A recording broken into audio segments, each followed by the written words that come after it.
Sejam Olá, muito bem-vindos para mais uma live, um excelente início de noite a todos vocês. Sejam muito bem-vindos, como sempre. Aqui você sempre encontra dicas, técnicas de como gerir a sua empresa. E hoje, mais uma vez participando aqui conosco, o professor Coriolano. E hoje nós temos um convidado especial, nosso professor Jorge Escapim, PhD, atualmente dá aula nos Estados Unidos, no estado de Minnesota. Seja muito bem-vindo, professor. Qual o fuso horário daí? Muito boa noite aí, boa tarde por aqui. É um prazer imenso, professor Nildo. Eu estou a 3 horas de diferença. Eu estou no horário central americano, que são agora 3 horas a menos, então aqui são 3 horas da tarde ainda.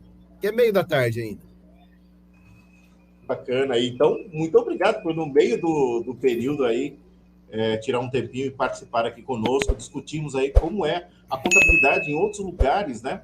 A contabilidade aqui no Brasil, ela ainda tem alguns passos a caminhar, e essa comparação com outros lugares, ela enriquece o nosso conhecimento, né? Mesmo porque muito da legislação contábil oriunda de outros conceitos, de outras doutrinas. Isso para a gente vai ser, creio que será muito valioso, pelo menos para mim. Tenho certeza que o professor Coriolano também.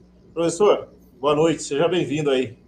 boa noite, é um prazer estar com vocês mais uma vez. É um prazer debater a diferença aí do ensino na contabilidade do Brasil e nos Estados Unidos. Seja muito bem-vindo, professor Eduardo Scapim. Fique à vontade aí. Maravilha. Professor, eu gostaria de comentar e perguntar para o senhor, né? Como seriam, assim, as principais... Vamos falar, começando pela semelhança. O que é semelhante na contabilidade, né? Além do débito e crédito, né? O que pode ser diferente também, né? Dos Estados Unidos para cá. O que se assemelha a princípio? A gente tem algumas semelhanças, eu diria que é mais semelhança do que diferenças, na verdade. Então, até porque quando nós fizemos a nossa primeira lei das SAs, lá de 78, a gente migrou de uma escola europeia para a escola americana de contabilidade, né? Então, a gente teve uma mudança, talvez ela tenha sido até maior do que de 2005, quando nós introduzimos as IFRS. Então, e várias dessas mudanças, dessa aproximação que a gente fez com a escola americana, ela se manteve na mudança de 2005. Tá? Então, por exemplo, se a gente for pegar balanços de empresas europeias, eles têm aquela ordem invertida, elas têm uma ordem crescente de liquidez ao invés da ordem decrescente. Então, eles começam os ativos, por exemplo, eles começam pelos intangíveis e terminam no caixa. O lado do passivo, eles começam com reservas de lucros e eles acabam com fornecedores. Enquanto que no Brasil a gente manteve a linha americana, que é a mesma lógica do Brasil, é em ordem decrescente de liquidez. Então, eu tenho uma pergunta nesse Oi? sentido para o professor. Eu tenho visto na contabilidade de Angola, que é um país de língua portuguesa, nesse sentido, que a ordem de liquidez das contas lá é crescente. Eles começam com imobilizado, termina com caixa, no lado passivo com capital próprio, termina com fornecedores. E alguns países da Europa fazem isso também. Você sabe Sim. a razão, é cultural, por que se dá assim, de forma diferente? Porque Brasil e Estados Unidos é decrescente. Sim, na verdade, o Brasil e os Estados Unidos são dos poucos que fazem pela ordem decrescente. Nós temos Brasil, Estados Unidos, alguns países asiáticos, Japão, Coreia, mas a grande maioria dos países é na ordem crescente. Então, é meio que a gente que está do lado contrário da força, né? Então, se a gente for pegar os países africanos, os modelos contábeis deles são uma cópia e cola dos colonizadores europeus. Então, se a gente for pegar a contabilidade angolana, ela é absurdamente parecida com a contabilidade portuguesa. Até bem pouco tempo atrás, eles, inclusive, nem tinham normas próprias, eles usavam as normas portuguesas de contabilidade. Por exemplo, na contabilidade europeia, e a contabilidade portuguesa é muito forte nisso, eles têm planos de contas padronizados. As empresas não podem, como as empresas brasileiras e as empresas americanas, criar contas no plano de contas. Então, eu quero ter os meus fornecedores abertos por segmento ou por qualquer coisa. Na contabilidade portuguesa não pode. Você tem que usar a conta fornecedores e a conta, sei lá, 532 para todo mundo. Professor, eu, assim, a meu ver, não sei se você concorda comigo, eu acho uma maneira muito pobre dos professores lá de Angola ensinar. Lá tem o PGC, Plano Geral de Contas, que segue o Plano Oficial de Contas, é mais ou menos o Plano Oficial de Contas de Portugal. Então, lá em Angola, eles ensinam como a normatização. Cada conta tem um código. Aqui no Brasil, se ensina débito, estoque, crédito, caixa, por exemplo. Lá não, é débito, conta 31, crédito, conta 65, que eles ensinam.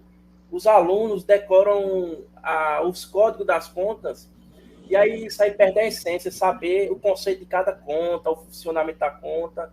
Eu acho, a meu ver, essa forma muito pobre. Você concorda? Isso que é a forma portuguesa. A forma portuguesa de ensino também é essa. Eles também... se a gente for ver, por muito tempo, como foi a nossa contabilidade pública brasileira. A contabilidade pública brasileira, se você conversar com qualquer contador de prefeitura, ele só fala os códigos das contas. E aí tinha hora que eu tinha que falar para ele, assim, para e traduz, entendeu? Porque eu não sei o código das contas, traduz, aí você está falando de caixa, de contas a receber, de receita corrente, etc. Porque a nossa contabilidade pública, ela não passou pela Lei 6.404. A gente manteve uma linha europeia. Então, com os planos de contas padronizados e tudo mais. Então, a contabilidade africana, tanto Angola quanto Moçambique, ela é muito semelhante à contabilidade portuguesa. A contabilidade moçambicana ela está um pouco mais avançada que a contabilidade angolana nesse aspecto.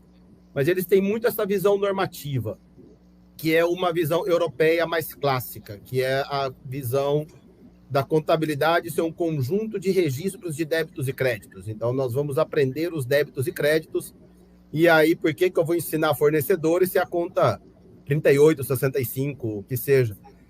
Então, é mais fácil, tanto para o professor ensinar, quanto para os profissionais no dia a dia trabalharem, porque é mais fácil decorar pequenos números do que grandes nomes, né? Então, essa contabilidade portuguesa teve uma influência muito grande, assim como a contabilidade britânica teve também nos países africanos de língua inglesa. No Quênia, Nigéria, África do Sul, eles têm muito a cópia da contabilidade britânica, idem para os países de língua francesa, então eles não conseguiram desenvolver um modelo próprio de contabilidade. Eles ainda estão nessa toada europeia. Eu acredito que o nosso plano de contas ser livre, a gente, de acordo com o porte da empresa, no funcionário, faturamento, regime tributário e elaborar o plano de contas, a gente tem mais liberdade.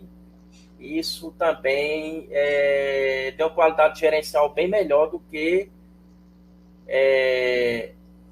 nesses países como Angola e Portugal, em que isso já tem engessado as contas. Já tem numa lei, já está ali, a conta já está ali, o código já está ali. Eu acho que perde em vantagem.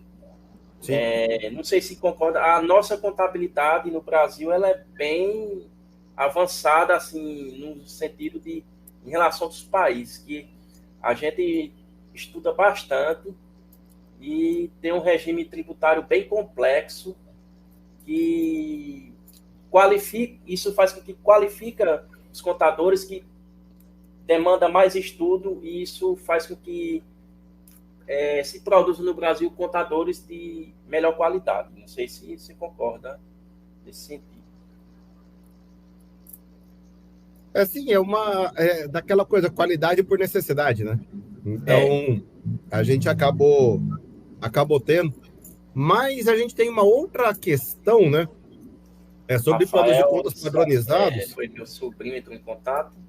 E Rafael Escapim. Rafael Escapim é alguma coisa seu? É meu irmão, tadinho. Eu falei irmão? para ele vir, vem, senão o bicho pega em casa, entendeu?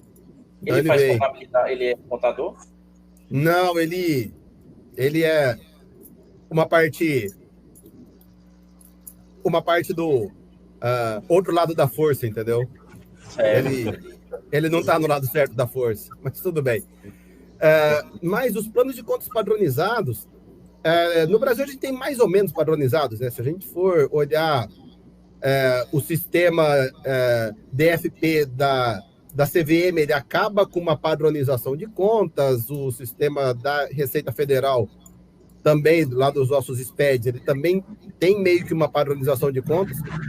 Então, a gente sai de uma não padronização para efeitos internos para uma padronização para efeitos externos, né? Então, que é também uma lógica importada dos Estados Unidos, que também segue essa mesma linha. Ela tem uma não padronização no dia a dia, mas tem uma padronização para efeitos tributários e uma padronização para divulgação das informações contábeis. Então, ela acaba tendo aí uma padronização para fins externos, para comparabilidade, né? Então, é uma não padronização que leva a uma padronização. Contador, a legislação brasileira obriga a toda empresa ter contador. Essa é a mesma coisa nos Estados Unidos?